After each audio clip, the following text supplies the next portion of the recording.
Me too.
Alright. Are we having fun yet? I was trying to get lively because I got a stream. Hi everybody, it's me, JJ. Oh, I think the picture is backwards. The owner of Bright Idea Records and the producer of video games and more. Hey, how's it going? So, is this lively enough for... Can you figure out what I am? Here. Can you figure it out? I'll give you a nice close look. Okay? Give up? No, it's not Halloween. No, I'm not a poor trailer trash kid at Comic-Con that had to throw together a... Well, maybe I am, but... Not today. No, man. I'm a steampunk ninja. This is steampunk ninja. Alright. That seemed fun, but that's about all I can stand. Oh, and the tattoo sleeve. Yeah, that's fake. I just threw that on to be lively. Yeah. So I'm trying these days. Gotta try and be lively. You know, this doesn't really fit into a category. The ninja mask makes me a ninja. The steampunk goggles make me a steampunk ninja. And the tattoo nylon, it's just an accessory. You know, it's kind of like in Tenchu, you can like have tattoos, right? Fuck. So what's the big deal? Here, give me a second. I gotta like take my medicine. I'm just like, fuck, man. This is a new year, right? It feels pretty much like the last one. It doesn't feel very, like, new. But I'll play along. I'll play along. Fuck, I was almost gonna stream from the iMac. I was thinking it would be cool. It would be fun. It would be neato to, like, stream on the Instagram and the Twitter on the iMac. And then, like, stream on the Twitch and the YouTube on the PC here. That's the way I was gonna divvy it up. Well, actually, at first I was gonna try and do everything from the iMac, right? I thought that would be neat, but then I realized I haven't upgraded to Catalina yet, and at that point I think I'll upgrade to. Excuse me. Oh, that was an even louder one. I'll upgrade to. You know, Big Sur, or should I do Monterey before I hit Ventura? You know, I have a theory that if you're gonna migrate your Mac accounts, if you've been a Mac user for a really long time, and you have like a time capsule with, like, you know, kind of like some old ass, like really old, like basically I have Time Machine backups with High Sierra, accounts, right? So therefore, to try to migrate those into Ventura would just be foolish, I believe, because there's going to be complications, I predict, for just about anybody trying to do such a crazy thing. So I think it's a good idea to go in incremental steps where you go like start out at High Sierra, just like the Time Machine backup, right?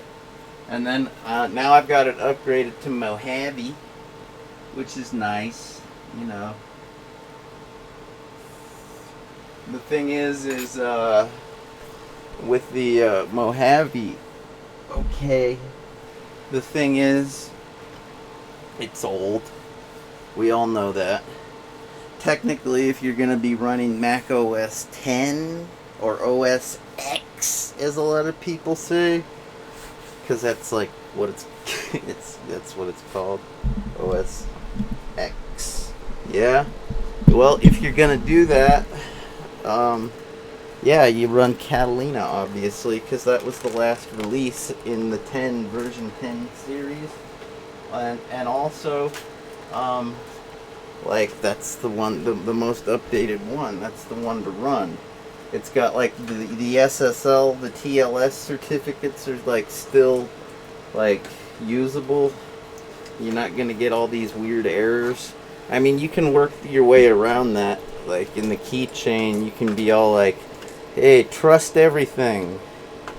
You know, and, like, you can use the home brew to, like, freaking, I don't know, man. What I'm trying to say is I gave up. I gave myself an arbitrary time limit of, like, 9 a.m. and that happened 8 minutes ago. So I gave up and I said I'll just do YouTube and Twitter today on this January 2nd of 2024. I think I got that right. Here, let me turn on my microphone filter so you don't have to listen to my motorcycle engine. If you can believe that. Yeah.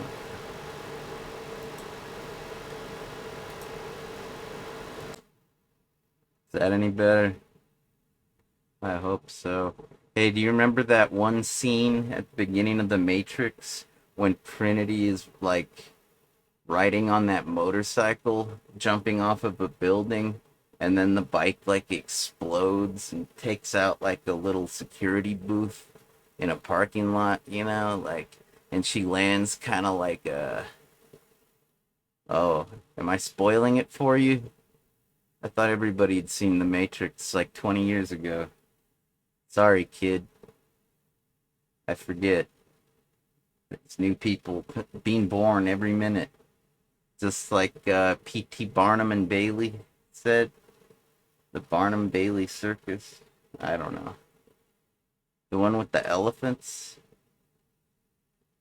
And the clowns. And the trapeze artists. Alright, enough about that. I was saying, joking about my motorcycle engine. Made me think of that scene from The Matrix. I was looking through my magazines because I got a bunch of good ones.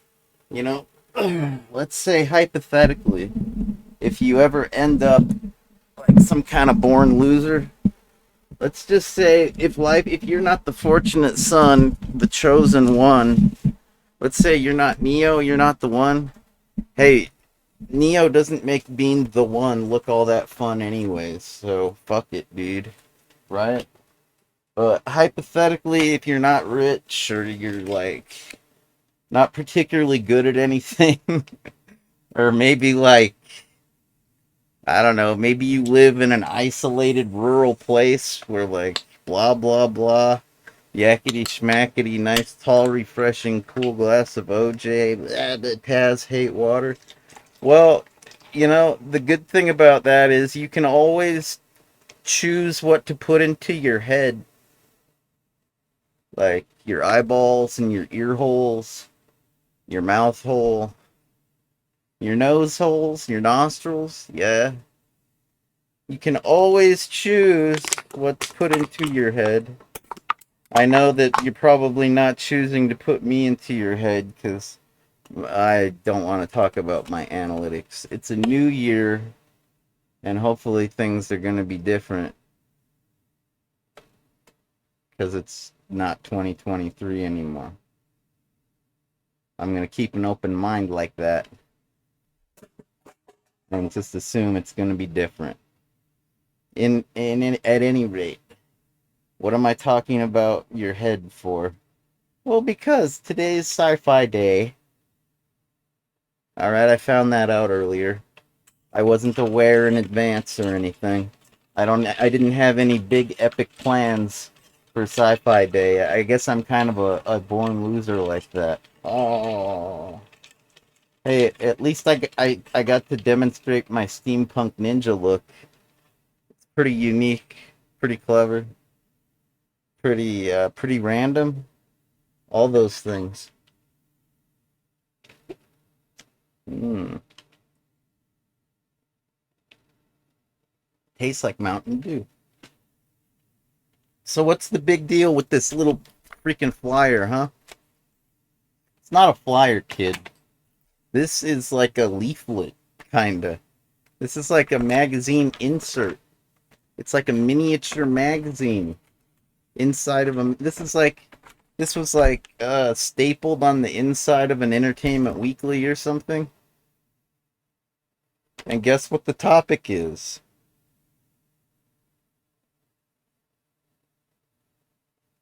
Well, the topic is kind of the Matrix.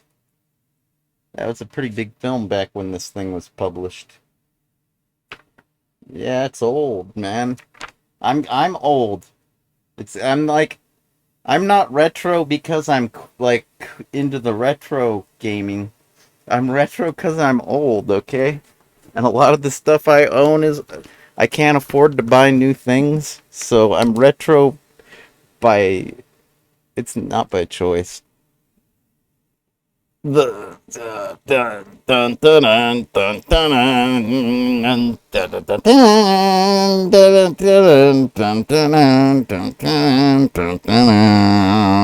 dun.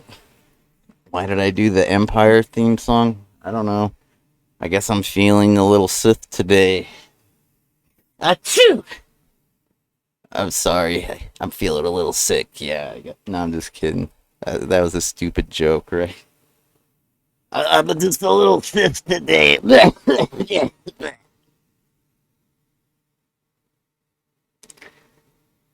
Dark side, man. So yeah, this is supposed to be the top 25 movies and TV shows in the genre of science fiction for the past, count them, 25 years. And when was this thing published? Oh yeah, and just to be extra cute, they printed like, what does that say? Number one. That's what it says, like right there. It's like, oh, it's a collectible. See, it says collector's edition right there too. I don't know. It's pretty nifty if you consider what it is. Should I bring the camera closer? Would that make more sense? Would it? Okay. Sorry. I didn't plan this out very well. The only thing I planned out was being on the air by 9, and that's about it. So. Oh yeah, I did plan out that music we were listening to. Um, that was gonna like pump me up and get me like energized and ready to stream and stuff like that. Okay. And that was a special modified version of a song by La Tigra, kind of like the shirt with the tiger. It's like a Ralph Lauren polo, but it's a tiger uppercut, tiger uppercut. Yeah, tiger flame. Yeah, and the name of the song was On Guard, and it was modified so not even Shazam could figure out what the fuck I was playing. Okay, that's how that works. Anyways, and the song is called On Guard. And I don't know. I guess they're a new band. Like they're relatively modern and current. I don't even know what it's doing in my music library, to be quite honest. I was like, what is this? Because it's logged under unknown artist from unknown album, and I'm just like, what the fuck is this? And it turned out it was Latigra doing On Guard. I was like, this is pretty punk rock. I should play this on the stream, and I should totally like modify it so that way nobody can tell what it is, because we're living in an oppressive fascist state where you can't even play music on your stream because the platforms can't afford to pay royalties to the artist for every fucking streamer that wants to play a song, even though they could probably afford it. Like, think about it. Google's $1 billion company and YouTube's owned by Google. They could probably afford it. What about Twitch, huh? Could they afford it? Well, Amazon is $1 billion company. And like, yeah, I think they could probably afford it too, now that you mention it, kid. But hey, whatever. That is gonna cut into their profits just a little too much. So fuck it. I'll modify the song and tell you about it. And then they don't get to make any money. And then you get to think that I'm so super cool, because that's why I want to play the song for you, so I can be in your cool kid club. Because that's the only reason I listen to music. So you'll think I'm cool. Give me a fucking break. You know what's really cool, kids? Getting drunk first thing in the morning on a nice, refreshing, stiff ZTA cocktail. Yeah, that's what's cool. If you want to listen to music while you do that, be my fucking guest, man. We're just going to be talking about science fiction, the top 25 movies and TV shows for the past 25 years, and that fucking little leaflet thing was made in like the year 2005 or 6 or maybe 2015. Like, it's old. So like, it's probably going to mention some pretty classic titles and stuff. Maybe you can find it online and follow along with me. Does that sound fun? I hope so. Because, like, look, I used to be, like, when I was a little kid, I was like, this tall. Yeah, what about it, JJ? We just love your stories of your youth, your fucked up youth. Hey, my youth was okay. It was, like, kind of like a South Park kid youth. Maybe like Kenny. I was a little bit like Kenny. Except I could enunciate things a little better. Let's go, big chicks. I'm pretty pussy. What, dude? Did you hear what Kenny just said, you guys? Oh. Yeah, it's no big deal. But I guess I was more into like the comedy genre. I kind of wanted something to laugh about. I didn't think like, I don't know. It seemed like a good idea to be funny. People seem to like comedic individuals. And not only that, I kind of wanted something to laugh about because life wasn't very fun. So, yeah, I tried that. And then as I got older and I realized that it really doesn't matter what people think of you because being popular isn't anything. You know, pretty much figured out I was a loner, and then I also figured out that cyberpunk science fiction was the only thing worth checking out. Like, back in those days, most of the computer shit was pretty lame. So obviously, you needed science fiction because science truth was kind of lame. Ah, delicious. But you see, here's how that works, okay? Because I was into the cyberpunk science fiction, I was kind of aware whenever I saw something cyberpunk, like a Palm Pilot, made by the U.S. Robotics Corporation, and then made by the 3Com Corporation. I believe that's the. There was also a handspring, like a compatible, like an IBM PC compatible, like a Macintosh compatible. Yeah, man. Except it was a Palm OS compatible. The handspring. What about it? I don't know. It's just I saw that you could like write on it. It was like a touch screen. It was like real cheap. And I said, "Whoa, that's cyberpunk as fuck, dude. I gotta get a Palm Pilot." And thanks to that, I was kind of on the cutting edge of shit at the time, because not everybody knew to be into the Palm Pilot. So the cyberpunk sci-fi was what it was, and then the Nintendo DS was like invented, and I was already familiar with using a stylus because of the Palm Pilot, so I took to that like a cyber fish to cyber water. Yeah, man. Like a cyber cocktail to a cyber straw. Mm-hmm. Mm. That's some good shit, dude. Mm. I'm not joking. That's delicious. One of the best CTAs I've ever made. Oh man, it's like got a little bit of watered down like melted ice, but it's still totally carbonated and full of Mountain Dew and like this perfect amount of like bitters, the orange flavored bitters, the citrus, and then I did 2 shots vodka, 2 shots rum, so it's a little bit weak, but it's extra delicious. So yeah, man. I guess those are supposed to be kind of like Wookiees. I'm assuming.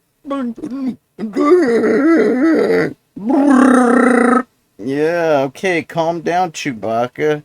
We're almost there. Yeah, I know you have to go to the bathroom. I've been smelling your farts the whole flight over. Just chill out. We're almost there. Planet Druidia. Yeah, it's right in front of us. Oh shit. Somebody blew up Planet Druidia. Oh no. Sorry, you gotta wait a little longer there, kid. Alright. Number one is The Matrix. It's made in 1999. This says the Wachowski brothers.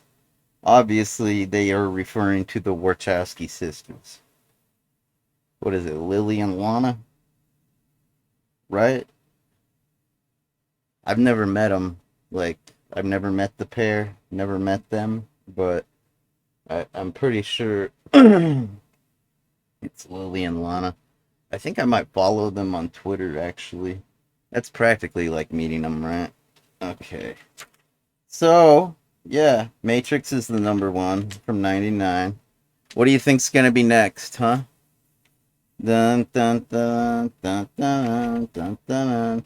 Battlestar Galactica. Fuck yeah, man. Edward James Olmos. He's the that guy right there, Captain. I know it's out of focus. You sons of bitches. I'm doing the best I can. Doing the fucking best I can. It's a new year, okay? Oh my god. Dude, it's that picture. Oh my god. You realize I'm gonna have to take a moment and look up a picture on Twitter now.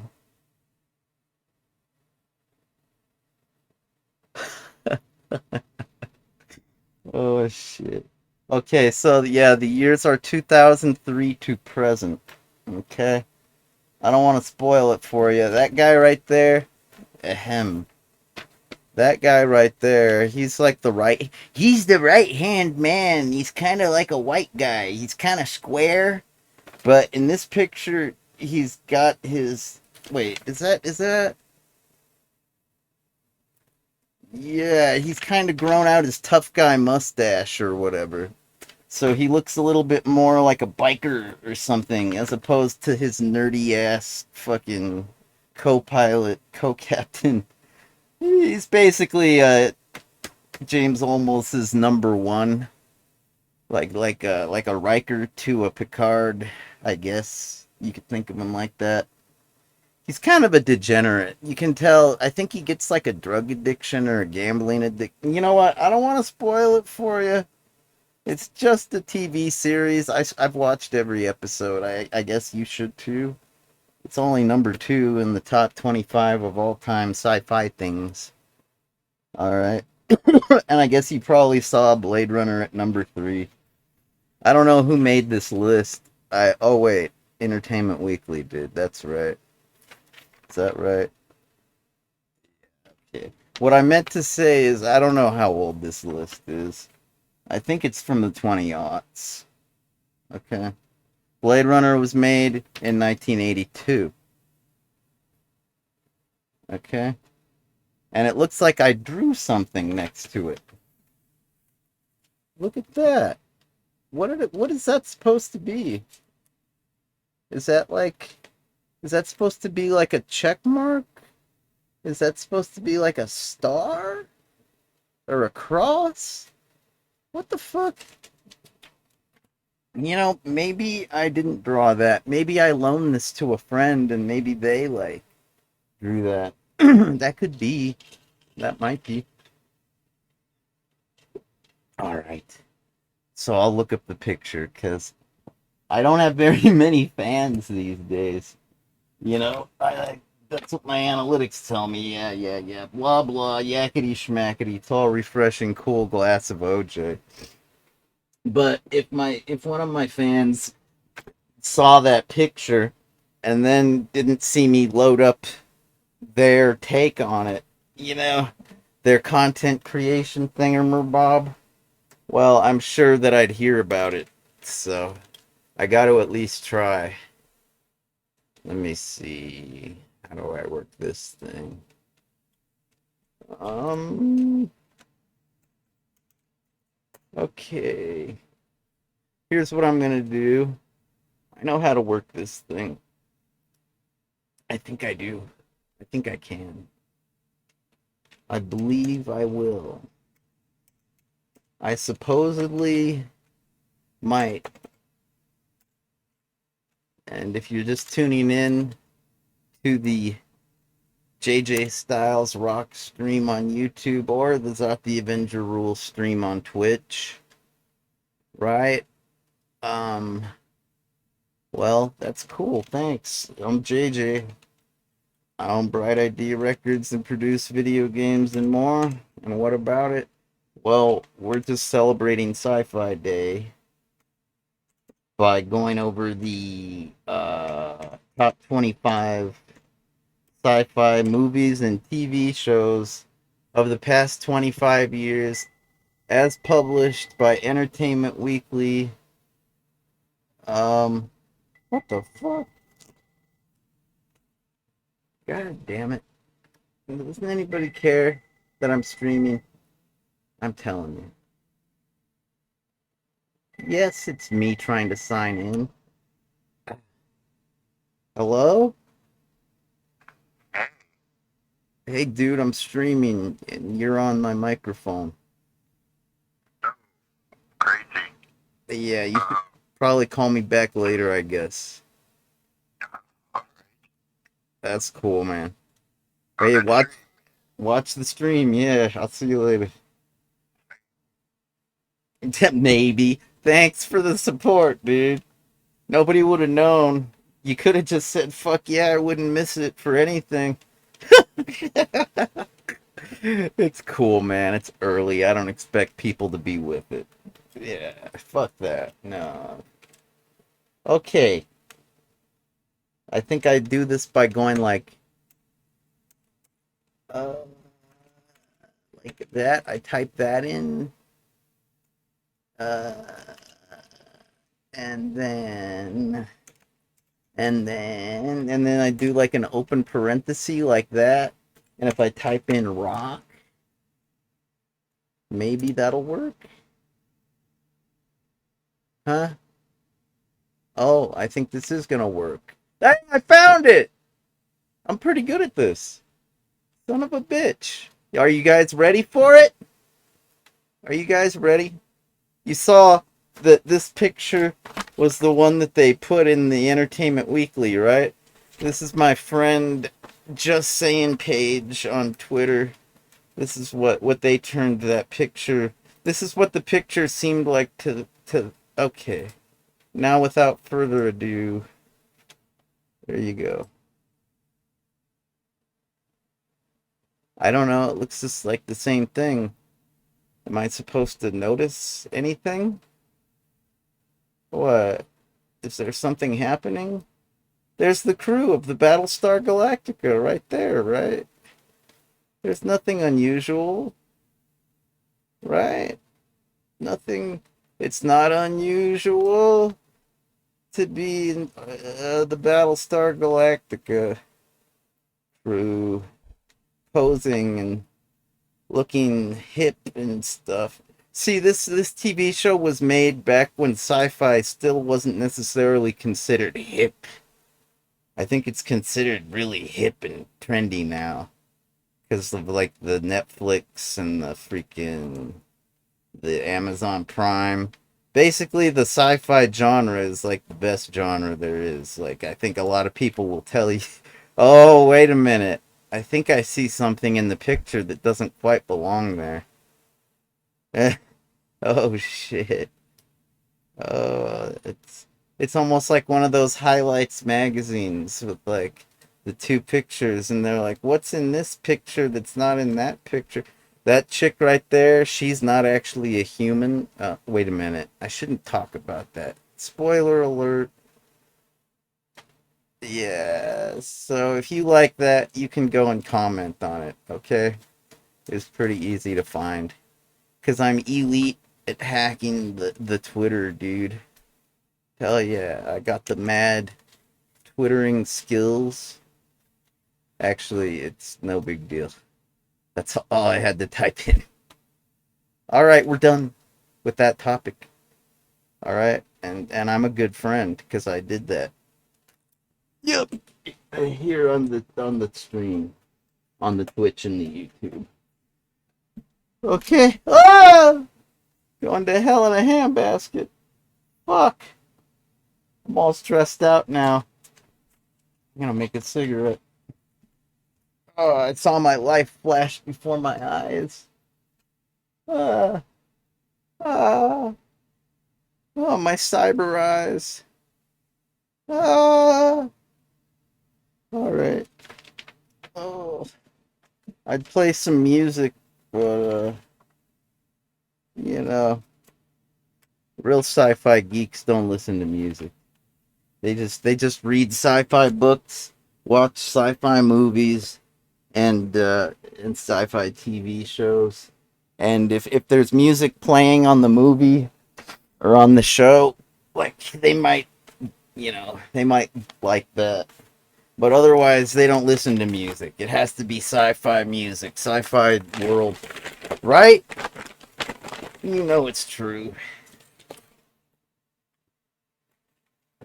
Like, if you like watching Zora run around in Blade Runner, you know, you might just listen to some of that belly dancer music that she likes to snake charm to, if you know what I mean. And I figure that's pretty normal. And that's probably one of the reasons why sci-fi wasn't always considered cool and hip and trendy and cutting edge. I don't know, because a lot of times the fans They like to go to conventions dressed up like their favorite characters and totally be like in character or whatever. And like, it's almost like they're from another planet to a normal person that isn't into the same sci-fi that that person is into, right? And so back then, when this was published, that was still considered like weird and nerdy. And like the one that was going out of their way to be a sci fi fan was considered the nerd and the weirdo. But these days, I think the sci fi fans are now the majority when it comes to the entertainment and the purchasing and the, you know, subscribing and the whatnot. And therefore, since they are the majority, if you don't understand who they're cosplaying as, well, that makes you the nerd. Okay, buddy? That's how that works. Majority rule? Yeah, I'm not a terribly big fan of the majority rule, you know? But it's because I'm kind of weird, and a lot of times I'm the minority. But hey, it is what it is, man. Sometimes it works out. Sometimes maybe if you're a part of the majority every once in a while, it's not that bad. I'd prefer a system where nobody has to be the loser and nobody misses out. Like, instead of majority rule, how about it's just like majority compromise, minority compromise? You know? And then, like, everybody gets to win a little bit. Everybody gets a little victory. Would that work? You know, I'm really tired of Spock and hearing people quote that the needs of the many outweigh the needs of the few. Hey, Spock, suck my cock. All right? The needs of this few right here, this Filipino Jew, that's right. If you take a Jewish person and combine them with a Filipino and have a child, yeah, it's a few. So the needs of the many outweigh the needs of the few. Yeah, well, this Filipino Jew right here, I kind of need a fucking fentanyl patch pretty bad. So fuck off, Spock. Suck my cock. I don't care about the needs of the many. I care about the needs of the my few, me. Nobody gives a fuck about me, apparently. It's a new year, and it feels just like the last one. It's pretty horrible.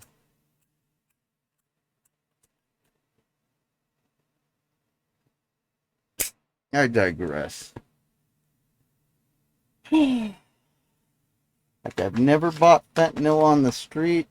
It always came from a doctor that gave it I gave the prescription to the pharmacy, and the pharmacist filled it, and I picked it up, and my insurance paid for it. Like, what the fuck happened? I had a 15-year regimen. That's not exactly the kind of thing that you just stop cold turkey. Well, I think we all know I'm not cold turkey. No, I just take pills now, and I'm totally chemically imbalanced because of it. And no, like I say, I live right by Mexico, so my doctor's, I have to go to Mexico now to see my doctor. Yeah, it's real convenient. And if you believe that, I got some other science fiction to tell you. Coming in at number 4 is the X-Files. Oh, what's that? I've never heard of the X-Files. Is that good? Is that a movie or a TV show? Actually, the X-Files is both. It's mostly a TV show. It started out as a TV show. It had a spin-off called The Lone Gunman, and there's also like 2 movies, like feature films where Chris Carter, I think, is the producer. He's like the guy that made the show. I'm not sure if he's a director or a producer, or maybe he's both. You know? I don't know. It could be either. It's like, obviously, as the creator or whatever, he's also like a script writer. But I think we all know that scripts on TV shows tend, not prescriptions, screenplays, people. Okay, thanks for your concern, though. I'm glad that you're at least thinking about my prescription situation. Now, people that write scripts, well, TV shows, they tend to take turns. They tend to have, so and so write the script for one episode, and then so and so writes the next episode or whatever. That's how that works on a lot of different programs. 'Cause on TV, they got to come up with a lot of episodes, and to have one person write every script is ridiculous, right? Who's gonna do that? You're gonna burn out if you're the kind of script writer that has to write every fucking episode. So that's the X Files. It was a pretty big deal in the '90s and even in the 20 aughts, but it was over with by 2002. And it starred Gillian Anderson. Yeah, and that right there is David Duchovny. And I think you guys know, if you're a fan of this stream, you know that when I was like, what was I? Was I 15 or 16? I think I was 16. I was going out with a 21-year-old, and she was a redhead, kind of looked a lot like Gillian Anderson. She was really into the X Files too. Well, no, not Gillian, the chick, the chick that was statutory raping me. Oh yeah, she's totally like into X Files. Anyways, where was I? Coming in at number 5 is Star Trek II: The Wrath of Khan. That's a movie. It stars Ricardo Montalban. Yeah, and that's the one where that famous pop culture reference and catchphrase where like you have somebody looking up to the sky and shouting "Khan!" Yeah, that's from that movie. Okay. What? You think I've seen all this? Do you really think I have the time to watch every episode of X Files? Give me a break, man. I've seen a few of them. I think you guys know I like that one episode, Kill Switch Click. I'm pretty sure that one, the script was written by William Gibson, I think. If you know who that is, you probably know who that is. It's kind of the guy that, like, what do you think when I say Johnny Mnemonic? Is that Johnny Alien 3? A penal colony in outer space. Alien 3. Um, anything else? Look, man, if you're watching this stream here, the Zot the Avenger rules and the JJ Styles rocks, I'm gonna have to assume that you're not necessarily a big fan of the book, that you're more of like a video and audio person, AV geek, right? So I'm not going to expect you to know about William Gibson's literary contributions. That would be like patronizing, wouldn't it? If I like acted all like you're supposed to know what I'm talking about. Like, no, you're not. You're watching a video and listening to it. So I'm not going to patronize you. I'm just going to say that was a good episode of The X Files. And The Lone Gunman, well, yes. Of course, I've seen every episode of that. Give me a break, man. I practically patterned myself after those guys. I've owned a Ramones t-shirt. Yes. I've hacked a computer. I have. It's true. I've never worked for the feds, like in some kind of off the books, black ops computer hacker kind of like out. No, I've never done that. I've hung out with people that do that when I used to go to DEF CON. Granted, I didn't take them seriously when they'd say shit like that. I would just kind of like nod my head and laugh and go, right, right. Black Ops, nice gig. Hey, can you give me a card or a reference? Yeah, I could use some work, Black Ops person. In retrospect, I'm pretty sure they were all dead serious.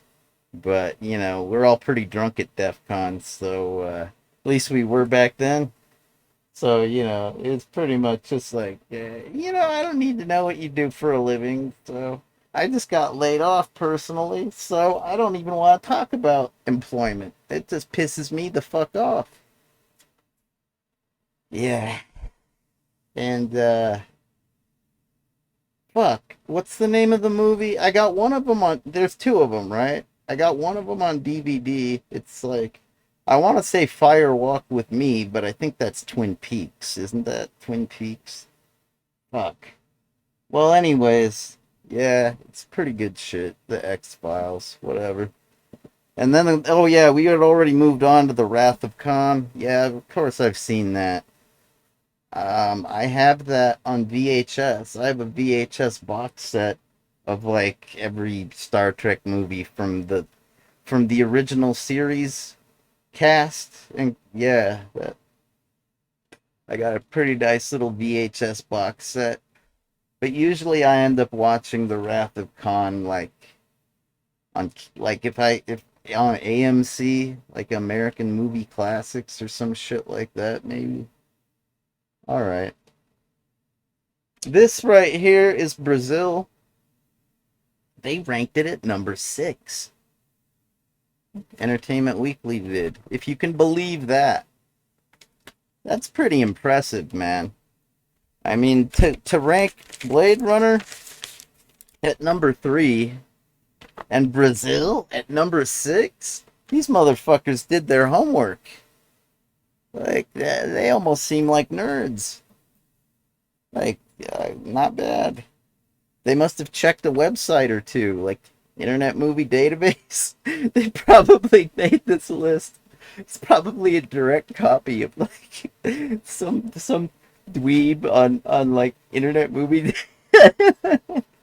Like the person that's posted the most reviews on the most sci-fi films and been a member of the IMDb for the most years. Like the person with the highest rated user profile with regards to sci-fi. They probably just copied their top 25 list, right? Because it's pretty good. I think this is a great list. I wish I knew what year this was released. I'm hoping I get a clue. I'm guessing it was the 20 aughts. I'm guessing it was the year 2007. I'm guessing. We'll try a little harder. You think it says at the beginning of this thing? That's just an advertisement, okay? An advertisement for what? Sci-fi. Oh, and then it just goes straight to the Matrix thing. So no, there's no introductory copyright page, nothing like that. It's straight to the action. All right. So what's Brazil? Have you guys ever like watched Monty Python? Like the movies or the TV show? Monty Python's Flying Circus? Or perhaps The Life of Brian? Or like Knights of the Round Table? Um, uh, Monty Python. Fuck, what's the medieval one called? I'm drawing a blank, man. That wasn't really. Oh, it was the Holy Grail, right? That one wasn't exactly my favorite. Life of Brian is probably. When it comes to the movies, shit, man. I might as well say Brazil is my favorite because it's made by motherfucking Terry Gilliam, like the American guy. Like Monty Python's like a British thing. They're all like English, like from the United Kingdom, England, English. They're limeys. Except Terry Gilliam, he's the American. And he's also a nerd. He's like a sci-fi nerd because he did 12 Monkeys. which was actually a lot more famous and a lot more popular than Brazil. Brazil was kind of like, you know, it's a fantastically intricate movie. It's amazing. It's practically like a sci-fi version of Baron von Munchausen or some shit. Like the science, like the special effects work, and like the scenery, like the set design, like it's like nothing else, man. Like I think Terry Gilliam didn't he do like the animation junk on the Monty Python? So like, naturally he's got some special effects skills and they come across in his movies. I just say yeah, you have to see Brazil. I mean, and if you do, you'll rave about it just like me, right? Might even get more into Monty Python, and then you'll go download the Bright Side of Death Monty Python hardcore punk rock compilation from the Bright Idea Records Bandcamp thing. Oh shit, that reminds me. I gotta price everything. I gave away everything for free for the holidays. But now I gotta like, it really isn't a big deal because people can still pay what they want. So hypothetically, if they think that the music is worth something, well, then they can pay what they want.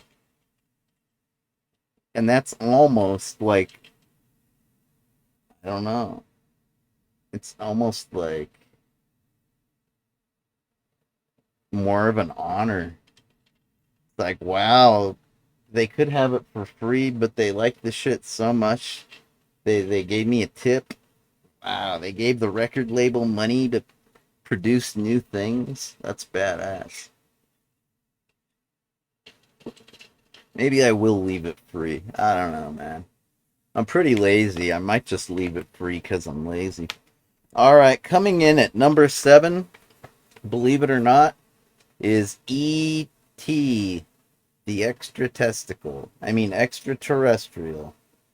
This is a Steven Spielberg production that was made in the 1980s. Some of you might be familiar with the terrible video game for the Atari 2600 that was produced, that ended up filling landfills across the United States of America. Yeah. But the movie itself was a big hit that I guess a lot of people really enjoyed. As you can see, that's E.T. right there, the extraterrestrial. And when I stick my finger out and point at him, it makes me want to go phone home. And I guess this movie actually was so popular, there was a surge in BMX bicycle purchases for the Christmas of that year. What was it, 1980, 82? The same year as Blade Runner? So I guess the adults were going to see Blade Runner and the kids were going to see E.T. or something like that. That's how that panned out. I gotta be honest, you'd have to get me pretty drunk to watch E.T. these days. It's a kid movie. Let's be honest. It's a kid movie. Like it's cute. It's a cute family film, And I don't have any kids, so yeah, I'm not gonna watch it. Like Indiana Jones is way more of an adult movie. There's like Nazis and violence and sometimes insects in tombs. Maybe like some steamy kind of like, Indy's a pretty sexy guy and his lady friends that are going on his archaeological digs or whatever. They tend to be hot. So like it's way more adult. ET's for kids, all right. Anyways, it's still yeah, a good movie. I guess kids gotta have sci-fi movies too. Okay. Coming in at number 8, Star Trek: The Next Generation, or just Star Trek TNG, as a lot of you three-letter acronym kids like to say. What's that? That's Locutus. I know this, man. No, I don't personally know Locutus. I know Hugh. Hey, Hugh, how's it going, buddy? Doing good? All right. You miss your hive, your collective? I'm sorry to hear it, man. Well, I'll try to get you back to your cube. I don't know how. I've been sending out radio signals. No, not directed at your cube. I've been sending out Wi-Fi radio signals so I can stream this shit.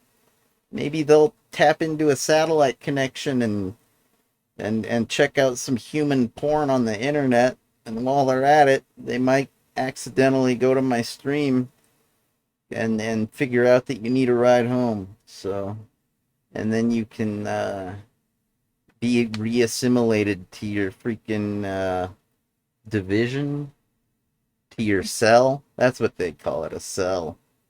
It's like they're terrorists, man. The Borgs, they got their own cells in the cube, in their hive. And that's Locutus. I'd tell you more about it, but I might spoil it if you've never checked it out. What is JJ? What do you know about Star Trek? I don't know nothing. I'm not a Star Trek guy. What on earth could I possibly tell anyone about Star Trek? Is that what it's called? Star Trek? I'll have to check that shit out, man. That sounds pretty hot. Star Trek, huh? Wow.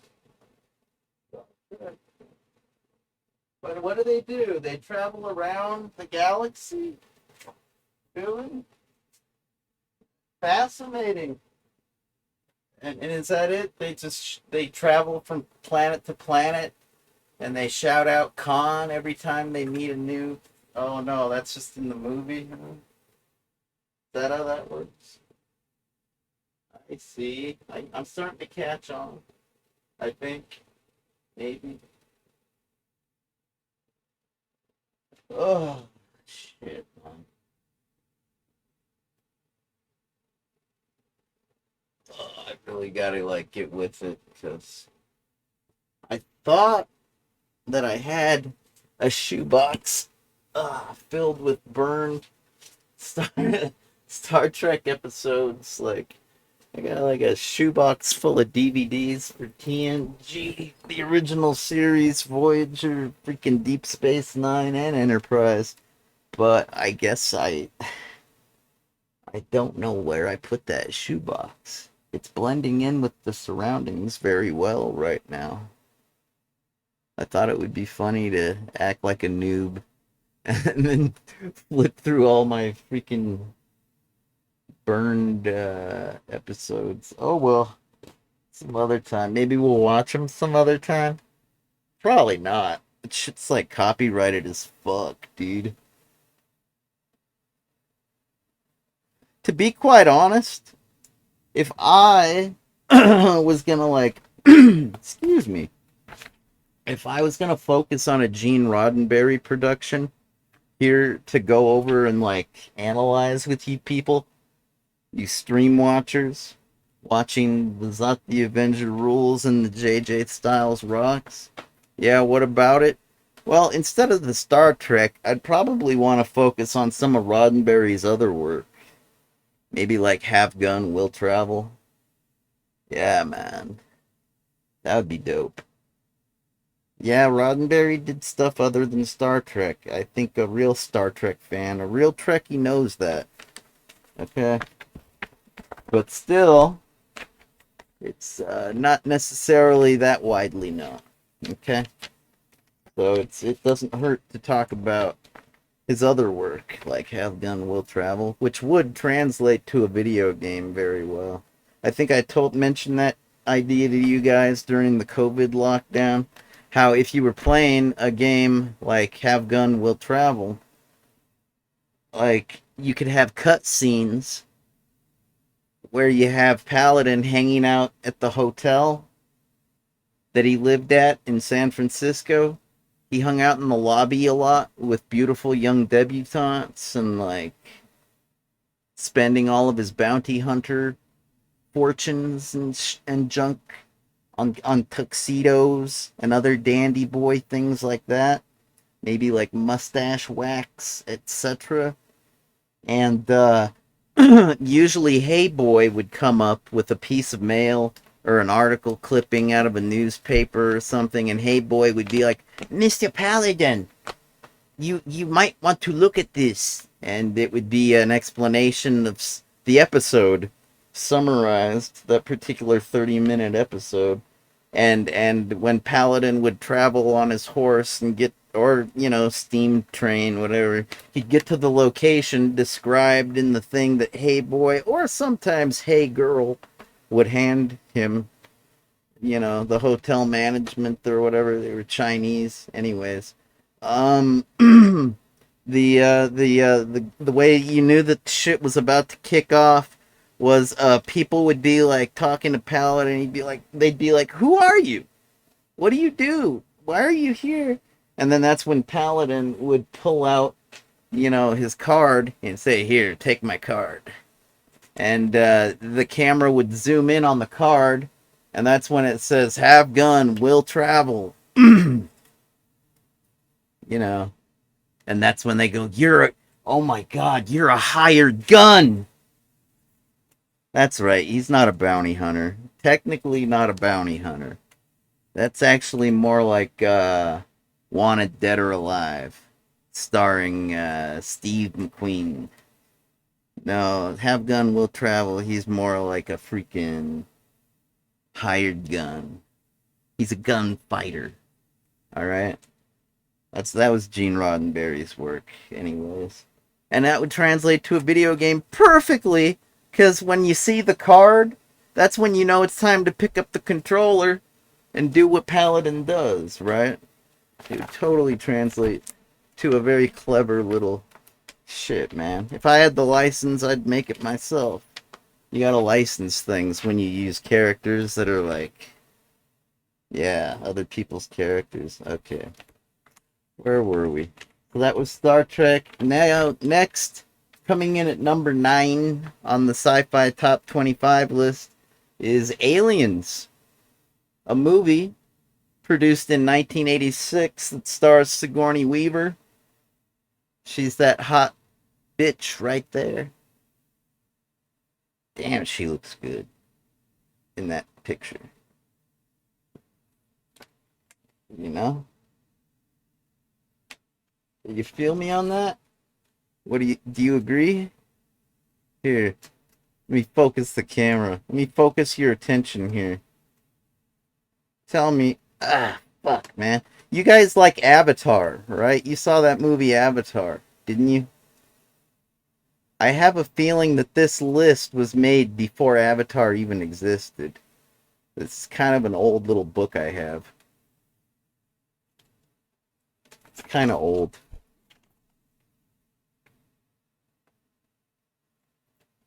Yeah, she looks pretty good there. Wouldn't you agree? Oh, sorry, Sigourney. Sorry.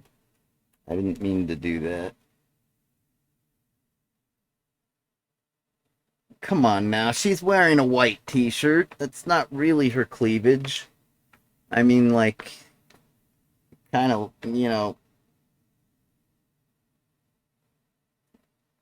yeah, she's pretty good in Avatar, too, but I don't even think that existed yet. Excuse me. Okay, I've got a good clue as to when this was made. So, we got Aliens. Just see it. If you haven't seen it, you gotta see it. It's great. It's not necessarily the first one. Like, you should probably watch Alien, then watch Aliens, then watch Alien 3, then watch Alien Resurrection, then watch Predator versus Alien, then watch Alien versus Predator, I guess is the way to say it, yeah. Alien versus Predator 2, and then, like, fuck. I don't know, and then you could just wing it from there. Maybe, like, watch Predator with Arnold Schwarzenegger and company. Like, all that shit. Yeah, sorry, man. I gotta fucking... Times are tough. I gotta clear my throat a lot, apparently. Don't ask me why. I don't have a reason. I guess I'm thirsty. Sorry, I'll drink more. Don't have to ask me twice. Yeah, I know. I should probably focus the camera more. Tell you what, I'll compromise. Okay? I'll compromise myself in front of the camera? Oh, no, not this time. Yeah, right. Haven't I compromised myself already? Probably. Here, this might help a little. That's my compromise. As I turned up the sharpness. So now even though the picture is fuzzy, right? It's a little bit sharper. And hopefully I will still focus it. All right. All right, people. Places. Places, people. Fuck's sake, this is getting kind of awkward. Know what I mean?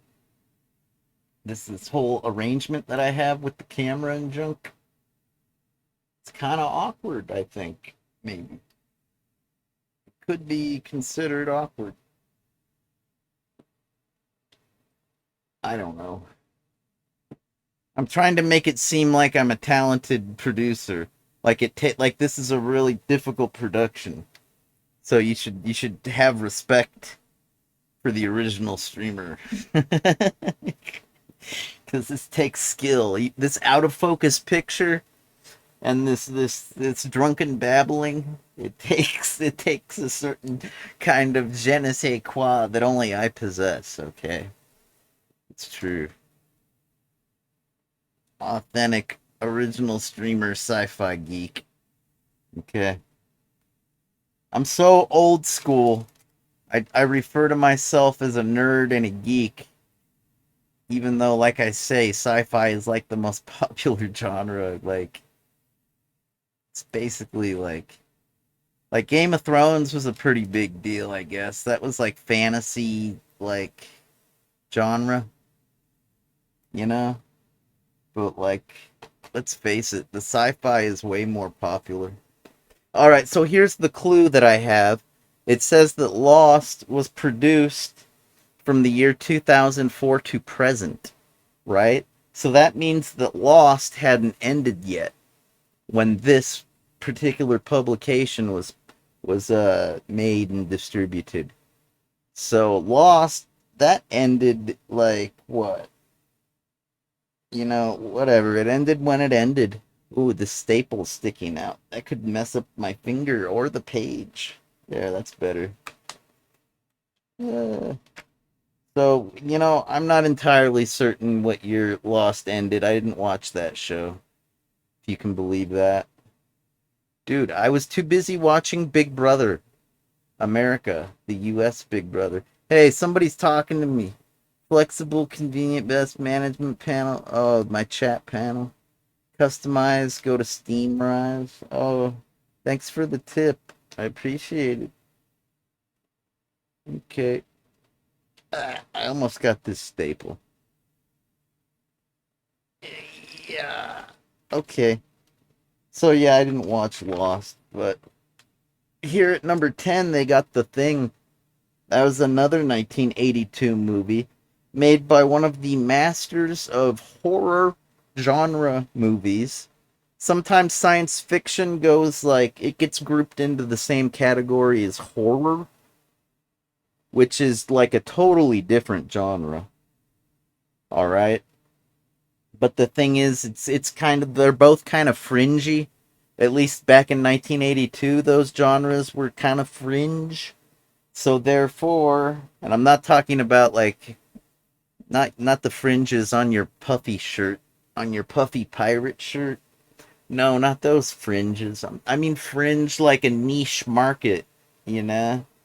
So like if you were to combine all the sci-fi fans and combine all the horror fans, like the numbers, the sheer numbers, the box office ticket purchasers, if you were to combine both genres, it almost made it seem like you had a real genre, like an action or comedy or drama genre, which those are the ones that win the Oscars, the Academy Awards, etc. So back then, yeah, they used to group horror and sci-fi like as if it was the same thing. It was kind of weird. I guess it was a numbers game, like an economy trick to make it to justify producing these abominations that nobody watches except for these nerds, these Glaven. Yeah. So like, they lump them both together back then. And John Carpenter, well, you know what? John Carpenter, he did Escape from L.A. and Escape from New York, right? Didn't he also do like what? Nightmare on Elm Street or Friday the 13th or something? Oh no, I'm thinking of Wes Craven. Fuck. Okay. Well, anyways, The Thing is basically a horror movie. It's kind of like The Fly, the Brundle Fly. It's like a horror movie, but it's science fiction enough to be a sci-fi movie and a horror movie in one. So that's how that works. And no, I'm not going to read all that because that's practically a spoiler.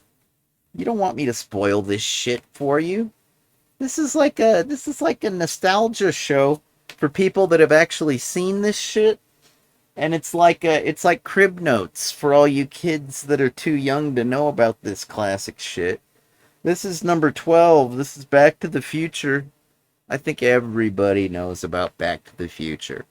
It's like one of the only time travel movies ever made from that time period that like a lot of people think that the way Back to the Future explains time travel and the physics of it all, a lot of people think that that's exactly right, the way time travel would be hypothetically if it was a real thing, you know? I think it conforms to the same rules as the Flash TV show, doesn't it? Like you got to reach a certain speed, miles per hour, before you can jump into the future or the past, which is actually like kind of a multiverse trick, like a string thingy. I don't know, man. I'm a computer scientist. I'm not a physicist. I'm not even gonna pretend like I'm my boss. I'm not Marcus Needham, okay? I'm not a physicist and a computer scientist. I'm a computer security expert. I know some crypto. I really like trigonometry. I'm not really a calculus guy or not really much of anything, but I really like trigonometry. It helps me play pinball better. It helps me measure things like triangles. As long as I can get the right angle and yeah, man. Okay, so that was number 12. Coming in at number 13, Terminator and Terminator 2 got grouped. So we got 1984, that was the first one, and 1991, that was T2, Judgment Day. Now, I don't know why they couldn't have done that with the aliens. I guess a lot of people prefer the sequel. I guess the first one didn't really. There was just like something about the first one that didn't register with a lot of audiences, I suppose. I suppose. Like, what's not to register? Well, the movie starts out, the original one, it starts out with like some a space crew on a spaceship. But it's not a normal spaceship. This is a corporate spaceship. It's not a money-making venture. This isn't like some government NASA space exploration crap. This is so far into the future, we've already got corpos out there trying to turn a dollar. What are they going to do? Sell cigarettes to an extraterrestrial? Hey man, maybe, because it starts out with them coming out of cryo sleep, smoking cigarettes, drinking coffee, telling dirty jokes, the whole 9 yards.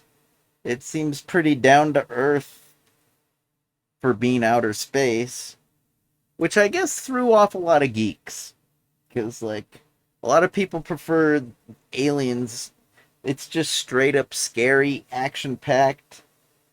You know, you got Newt, so it's a little bit heartwarming and a little bit sad. It's got its drama, it's got its action. You know, it's kind of like thrilling.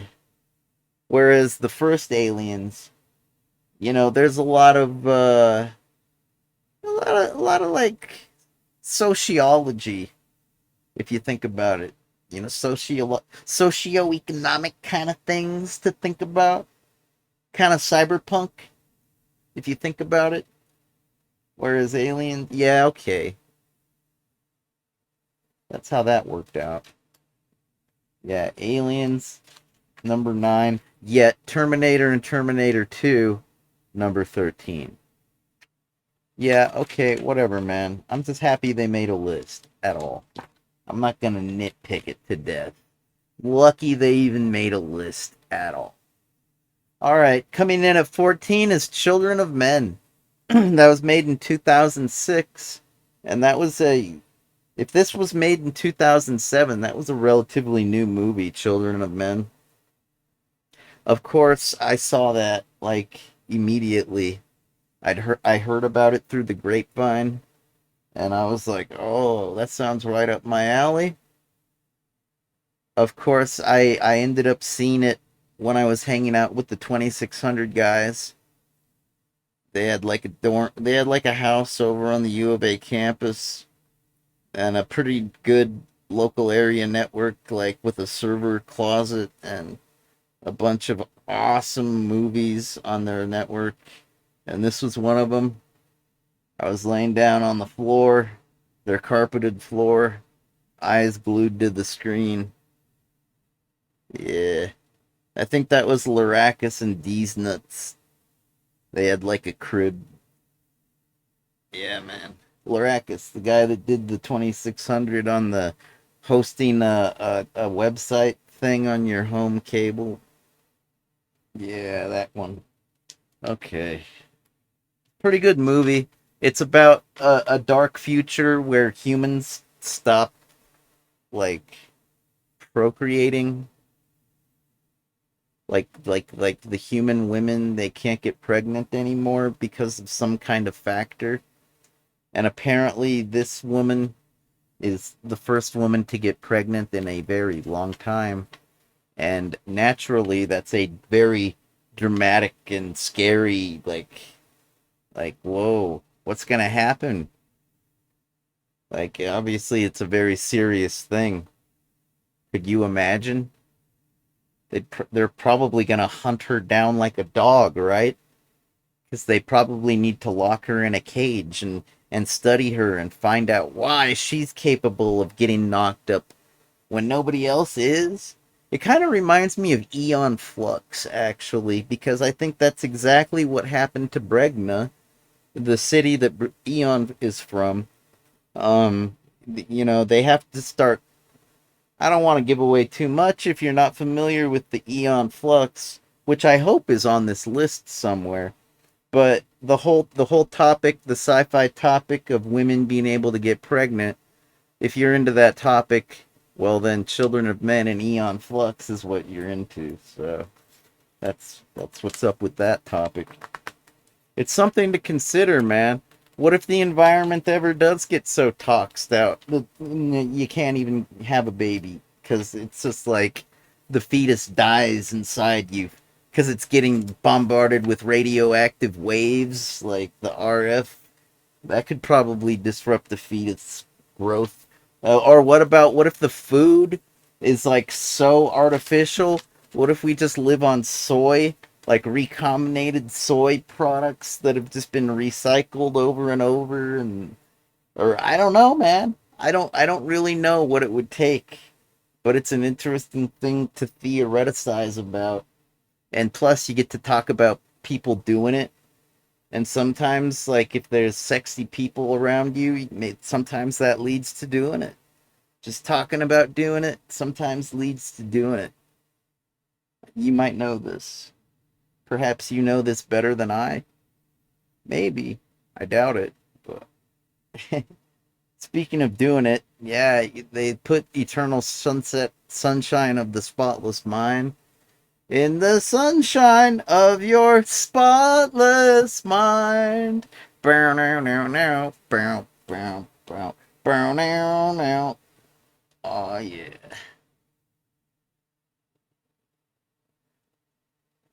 That's another movie about doing it. I don't know if you can tell. That's Jim Carrey, and that's obviously his love partner in the storyline. Yeah, they're a couple. Couples do it. It's a fact. They don't even have to talk about it, like, because they're a couple. Like I was saying, hypothetically, if you're hanging out with strangers talking about doing it, that might lead to doing it. If you're already in a committed relationship, well, then you know, you don't really need to be talking about doing it now, do you? Do you, kid? Okay. Coming in at number 15 is Firefly, the TV series, and Serenity, which is a Firefly thing. It's 2002, 2005 era. I have some Firefly episodes. I have like a season or two. I guess it was only around for a season or two, but I didn't watch them. I just like, I don't know, man. I just didn't get into it. Maybe I should revisit the maybe I should find those maybe. All right. If I do, it'll be my decision, not yours, okay? Coming in at number 16 is Total Recall, the Arnold Schwarzenegger one from 1990. Okay? Here's the deal with Total Recall. Okay, Total Recall is a book. It's a Philip K. Dick book. Perhaps you've heard of the man. He's like a gifted bohemian, like kind of like hippie, kind of beatnik science fiction author dude. One of the most prolific authors in the genre, and he died at a young age. If he didn't get to live as long as he should have. But you know, a star that burns twice as bright. Sometimes when you're burning the candle at both ends, sometimes you burn half, like, you know, it's better to burn out than fade away, I suppose, is like what a lot of people like Johnny Silverhand will tell you. Personally, I'd rather just like not burn out, not fade away, and burn twice as bright. I think that can be done. And if anybody's gonna do it, I am. We'll see how long I last. We'll see. At any rate, yeah, Philip K. Dick, he did Minority Report, Total Recall, Scanner Darkly, Do Androids Dream of Electric Sheep, which is Blade Runner, of course. Um, you know, shit, man. And also, there was a remake of the Total Recall starring the guy that was in the Daredevil movie, the Bullseye guy. What's his name? He's like a Scottish actor, right? Is he Scottish or Irish? He's Scottish, right? It's Scottish for crap. Thank you, Mike Myers. That's funny. We appreciate that contribution. Do I make you horny? No, that's not funny. Go away, Austin. We're not. Yeah, I'm Randy, baby. No, Austin, please. Thank you. Nobody's looking to get shagged right now. We're talking about Total Recall, sci-fi. Granted, this movie does have a young Sharon Stone, and also this brunette that plays her counter. I forget what her name is. I don't. She's not like the famous level. Like Sharon Stone's basically an A-list celebrity. You may have heard of her because of Basic Instinct. She was also in a pretty creepy movie starring one of the Baldwin brothers. I think it was Alec Baldwin. What was that movie called? I think it was Sliver, right?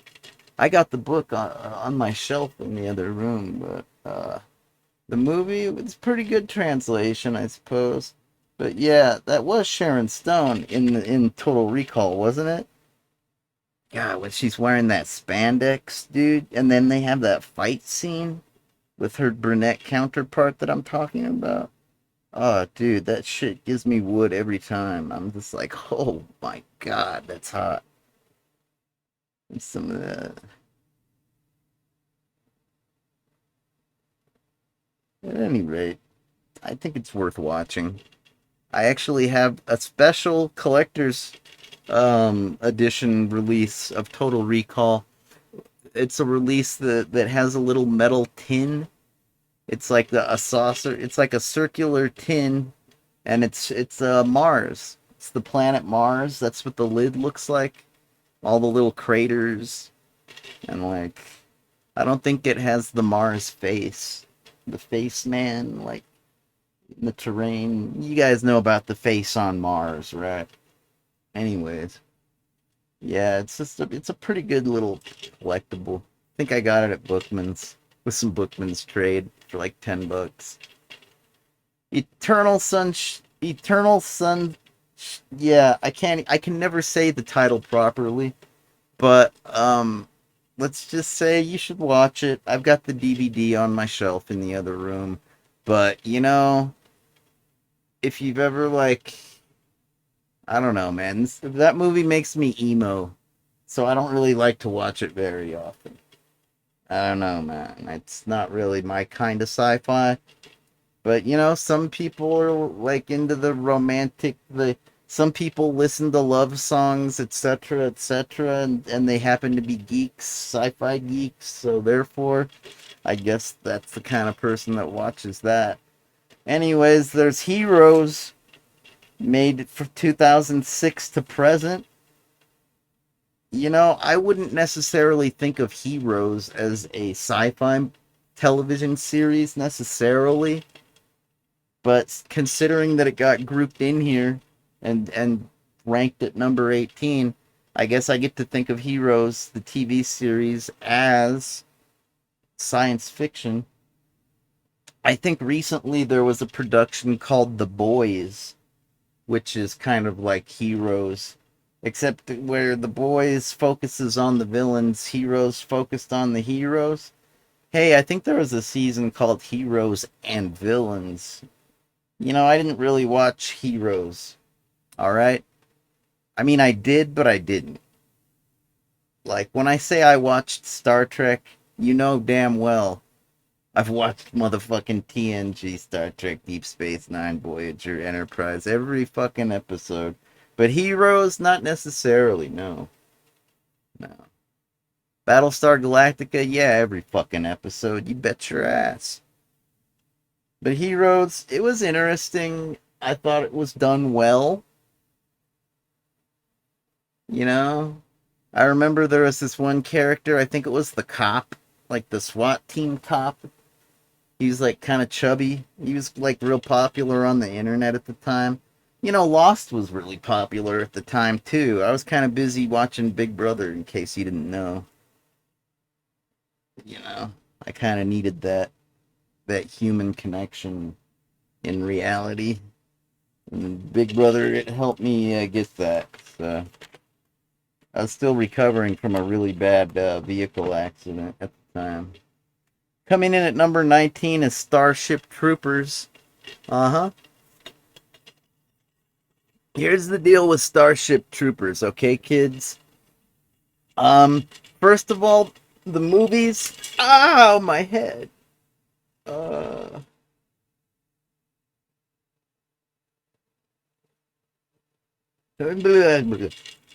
uh, uh, are we streaming?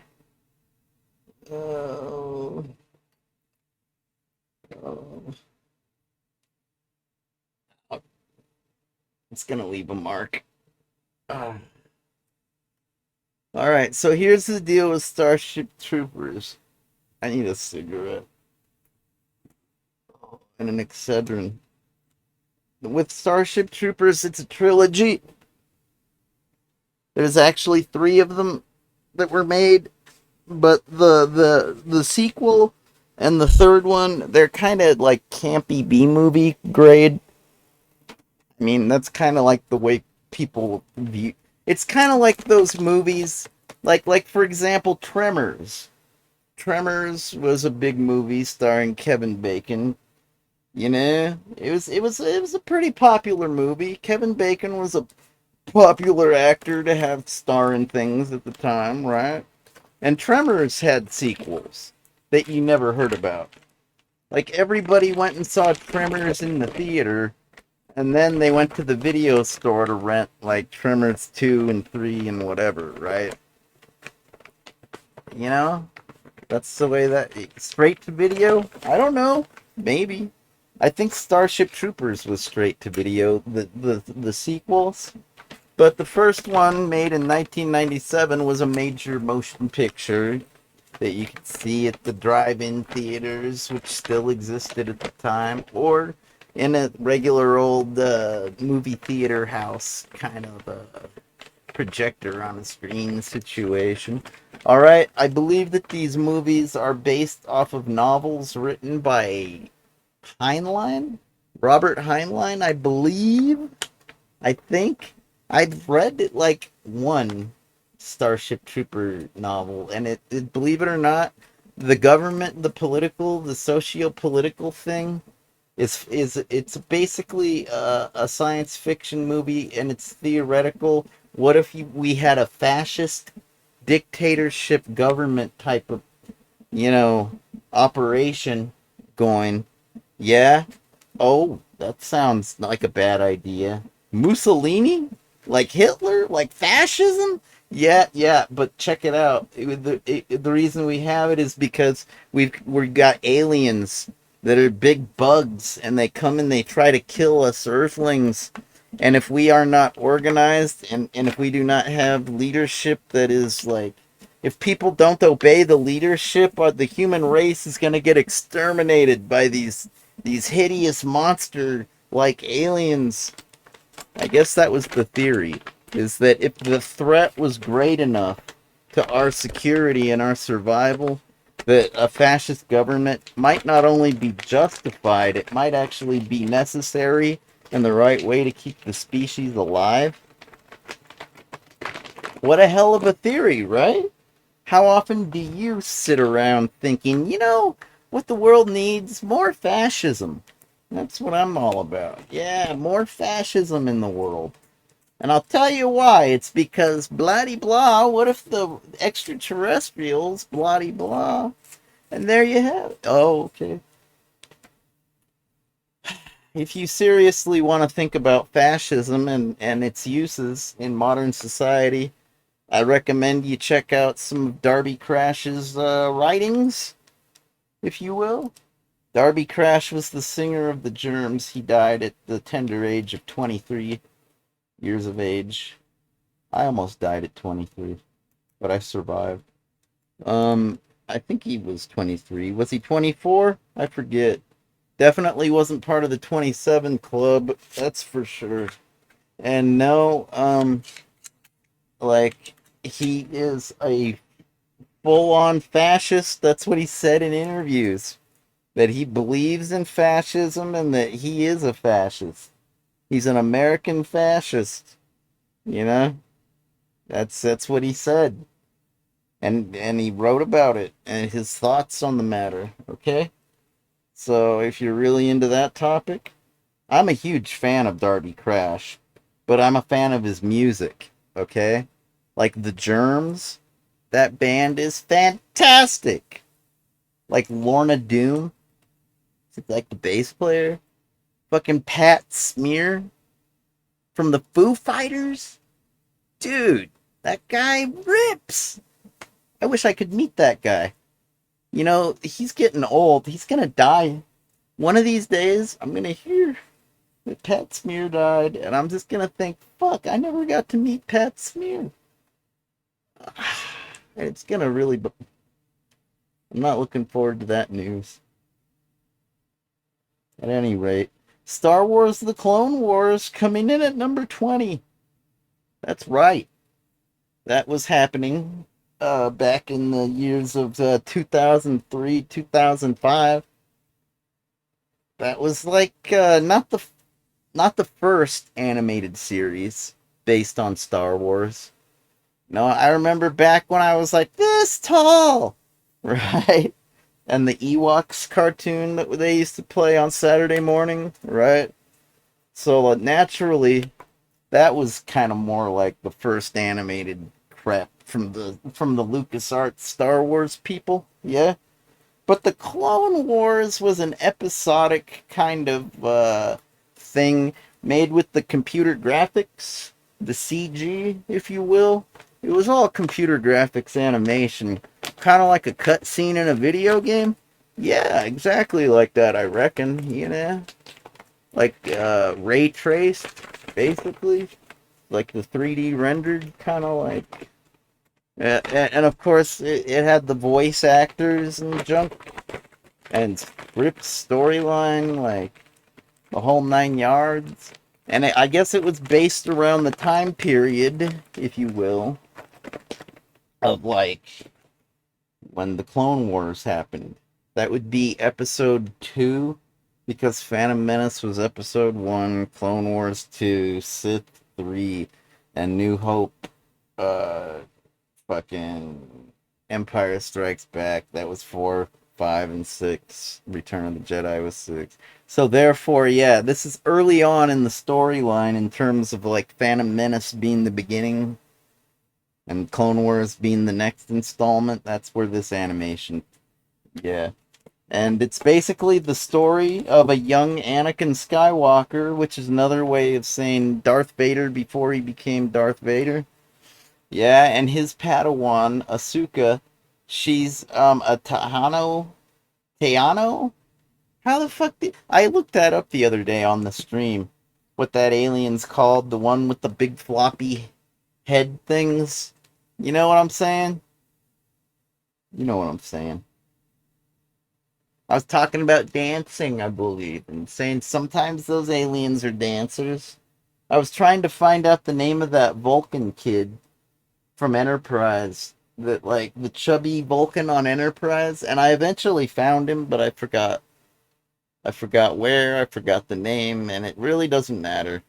I've got the fucking episodes right here in this shoebox over there, so I'm just gonna have to load it up and make a goddamn meme or something out of it, cause it's funny, dude. It's like a Vulcan, a chubby Vulcan that doesn't dance. Dude, I'm pretty sure that no Vulcans dance. They're very logical, the Vulcans. And dancing is totally illogical. It's like you gotta have like human emotions and everything to really dance good. And a Vulcan dancing badly, that's even more illogical than a Vulcan dancing in the first place, right? So I digress. That's Clone Wars. Hmm. Yeah, I know Vulcans are not in Star Wars. I was talking about the Padawan. Asuka, I think, what's her name? Let me see. They talk a lot about Cartoon Network and Powerpuff Girls and Samurai Jack. Yeah, because Clone Wars was on Cartoon Network. That's right. It's true. Oh, yeah, Obi-Wan Kenobi. That's like, I don't know if you guys have ever seen Train Spotting. It's a pretty good movie and a pretty good book, too, if you're into that kind of thing. Into what kind of thing, JJ? I don't know. Maybe seeing what the effects of drug abuse look like, in case you ever, like, need to know. It might save your life to know. That's the way we used to think back in the 90s. We used to think, hey, this movie that started, all the characters are filthy junkies, right? But this has societal merit and value. We, like, knew that back then. These days, you people don't seem to know a goddamn thing about junkies. You don't know shit. And you stay that way. You got the internet, the greatest information resource on the planet. And what do? You choose to stay ignorant because you don't like topics that make you uncomfortable. You politically correct little bitch ass motherfuckers. Make me sick. Ah, all right. That's the top 20 list. You don't get to see the last 5. Because I'm a grumpy asshole that's disappointed in you people because you don't watch Train Spotting. What's the point, JJ? Why should... Because a Jedi, Obi-Wan Kenobi to be exact, he's a filthy junkie. Ewan McGregor? Yeah, he's in Train Spotting 1 and 2. They made a sequel. Did you know that? That's really fun when you meet like some junky motherfucker that's a huge fan of Train Spotting, and then you tell them there was a sequel, and they go, "No way! Oh, I gotta see that!" And then you say it wasn't that good. And then they go, "Why not?" It's like, well, it's more about Begbie being a psycho. Oh, that guy, the drunk. Yeah, he's fucked up. I hate that guy. Yeah, well, he makes for a good villain, I suppose, but that's kind of where the sequel picks up. Shit. It was considered important to know, like, when you have your celebrities like Corey Haim and, like, River Phoenix dropping dead in, like, very public ways from drug overdoses, right? And, like, when you, like, when it's a social, like, thing, you know, it's kind of good to know what it looks like. That's why they made movies like that. I guess was to clue the audience in, so that way they understood a little bit more about like why people were dying. Right? They don't really make shit like that anymore. It's like you guys just sort of stay ignorant. That's probably why my analytics are at an all-time low. So that's nice. You see, I myself have been struggling with opioids, but my struggle is a little different. I think you all know I was in a tragic accident. Oh, my back, my aching back. Oh, and blah blah yakety schmackety tall, refreshing, cool glass of OJ. Taz hate water.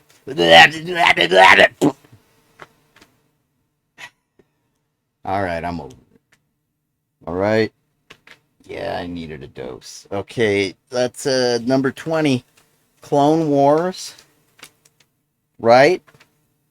Coming in at number 21, Futurama. Not only one of the greatest animated series with regards to science fiction and like how awesome it is. All right? But also just a really good series. Like a fucking well-written, very sci-fi oriented, extremely sci-fi oriented, very clever, unique.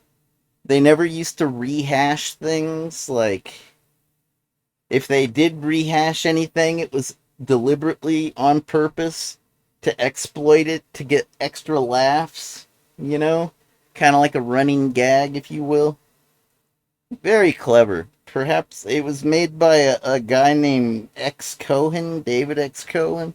I don't think that guy had anything to do with The Simpsons, so I guess when I watch Futurama, of course the animation and drawing style make me think of The Simpsons, the Matt Groening thing. That show, you guys know. Elon Musk was on it this one time.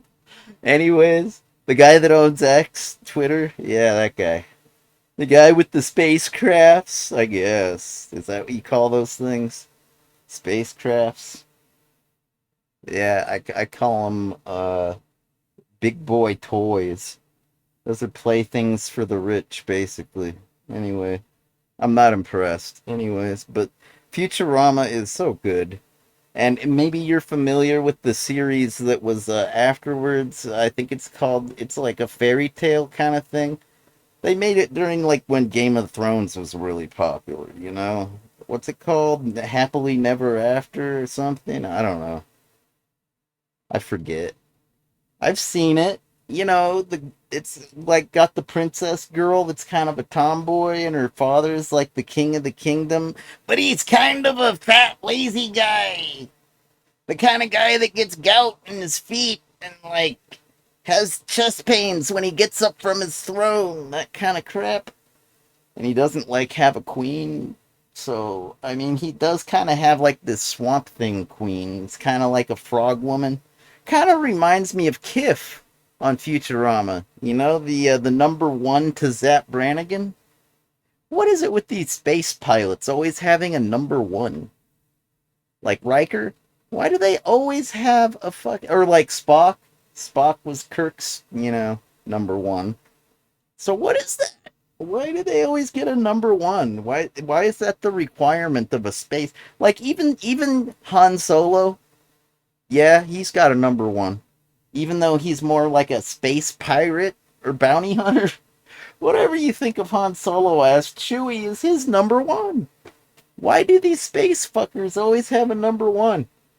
I swear, man, if I ever get a spacecraft, I'm gonna be a space nomad. Numero uno. And if I die in space, well, hey, man, at least I lived in space. Like a real man. Didn't need no number one. The only number one I had out in outer space was when I had to take a leak. That's right, because I was a space nomad. If you could believe that. Yeah, I don't know what it'll take to get the spacecraft, but I'll figure it out. Maybe it'll take a quantum leap? Oh, shit. They put that on the list. Scott Bakula, the guy that was the captain on the Star Trek Enterprise. Yeah, he did the quantum leap first. Also, that was a Belisario production, or I'm sorry, Belisarius. That's the name of the production company that Belisario does. He's pretty famous for producing like what, like crime drama crap, like But Quantum Leap was a little bit like a history lesson and like a sci-fi thing and like maybe like a humanitarian socio kind of thing all wrapped up and rolled up into one. I could imagine a lot of MacGyver fans were probably Quantum Leap fans. You know what I mean? Because MacGyver, he worked for that, like, the Phoenix Foundation, which was all about, like, bettering the world. Like, taking third world nations and helping them become first world on their own by growing crops and providing jobs and shit like that. And, like, Quantum Leap a lot of times had to deal with topics like racism, sexism, civil rights kind of shit. You know?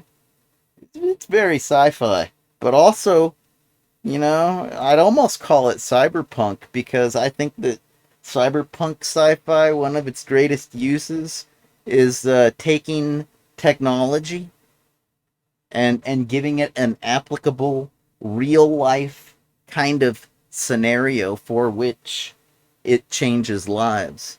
It's kind of like what's that saying? The street always finds a use for things, or the street has its uses. It's like a Neuromancer quote, I think. It's like a sprawl. It's a sprawl joke in a sprawl voice. One of Lonnie Zone's horns.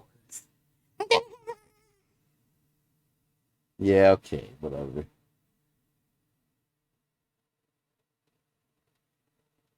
Doctor Who.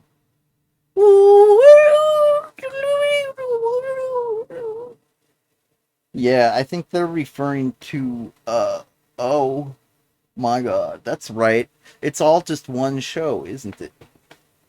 Like I was thinking that there was like a distinction between like the old Doctor Who and the new Doctor Who, but it's all the same fucking thing, man. It's just a really long-running sci-fi kind of show and like it's pretty unique in terms of like, well, okay, first of all, it's like a British like English thing. All right, they all sound like English people, kind of like the Monty Python. Okay, another thing is it's not commercial. It's basically like public broadcasting, non-profit entertainment. So that's interesting to consider. Another thing is, yeah, it's been running for decades. That's far out. And it's got a huge cult following. Like the people that are into the Doctor Who are really into the Doctor Who. You know what I'm saying? And that's the way it should be. If you're gonna be into the Doctor Who, you gotta get balls deep, because otherwise, other Doctor Who fans will resent you because your very existence will be patronizing to them. So you better know your shit if you're gonna be a Doctor Who fan.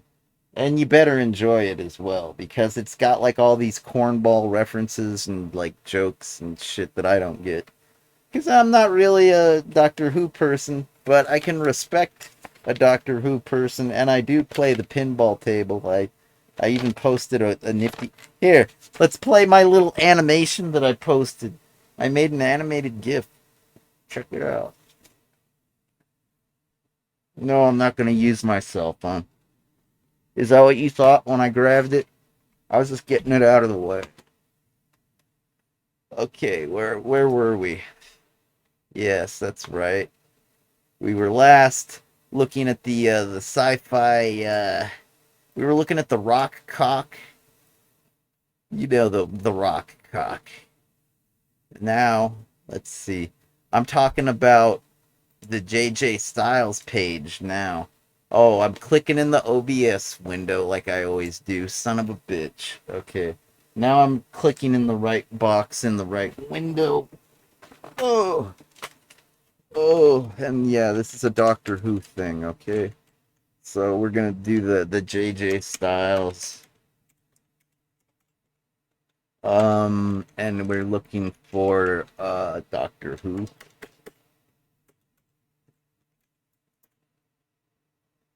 Oh, look at that. There it is. Ugh. Not bad.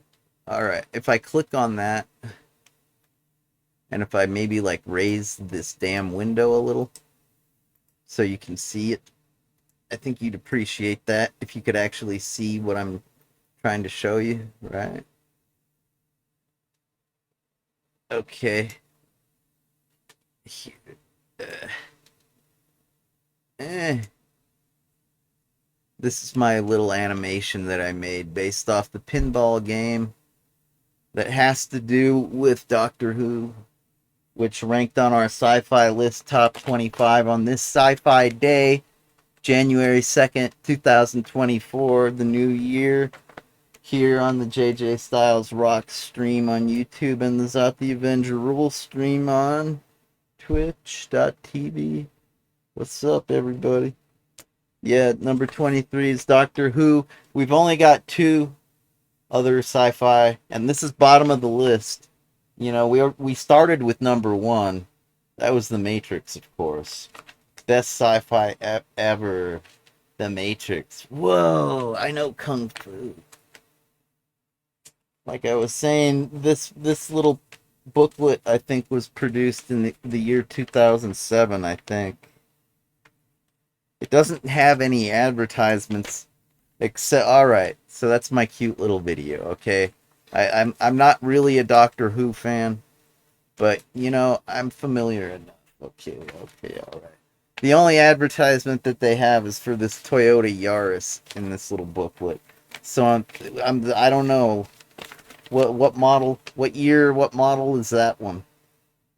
That'll tell you when this was produced. It says copyright 2007 right there. So there, it's official. This was made in 2007. Which was like fucking... That was like 17 years ago. God damn. Time flies, right? Anyway, okay, coming in at number 24 is Galaxy Quest. That is a fun little program made by, what, Seth MacFarlane? The Family Guy? Seriously? He does stuff other than animation? Look, okay, sci-fi nerd, you already know this. But also Seth MacFarlane, he does Western. Like, you ever seen A Million Ways to Die in the Desert? Yeah, that's right. I told you about Gene Roddenberry. and have gun will travel. And now I'm telling you about Seth MacFarlane, yeah, and fucking oh, is this the right? You know what? I'm thinking of the wrong thing. Galaxy Quest was a movie, and it stars Tim Allen from Home Improvement, that comedian, where they used the Amiga toaster effects all the time.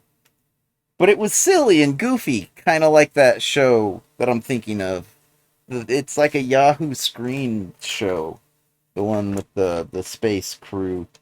So I guess Galaxy Quest was first because it's kind of silly, kind of like that. So if you like Toy Story and like Spaceman Spiff or whatever his name is, Infinity and Beyond. All right, Galaxy Quest at number 24, and you got the mini series, the original. That's what they're referencing here, the one from 1983. They used to play that on the Sci-Fi channel like every day in the afternoon. That was something else. It's pretty retro, man. It's like that 1980s early eight, like you ever seen like Caddyshack? Ever seen like Fletch? Like Bill Okay, Bill Murray was Caddyshack, but Chevy Chase was Fletch, and like you ever seen like Down and Out in Beverly Hills? With like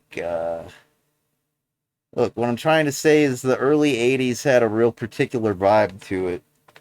And even though the V miniseries is like a sci-fi thing based like a long time ago in a land far away, or maybe like in the far distant future, whatever the fuck it was, man. Yeah, it kind of had that early 80s vibe to it, with a good reason. But they made a new one. They remade V. You should probably watch the original though. Okay, those were the top 25 sci-fi things as referenced way back in 2007. I hope you enjoyed that. I did. I'm gonna finish this ZTA cocktail and share this on Twitter. I'll talk to you later. Party on. Be safe out there.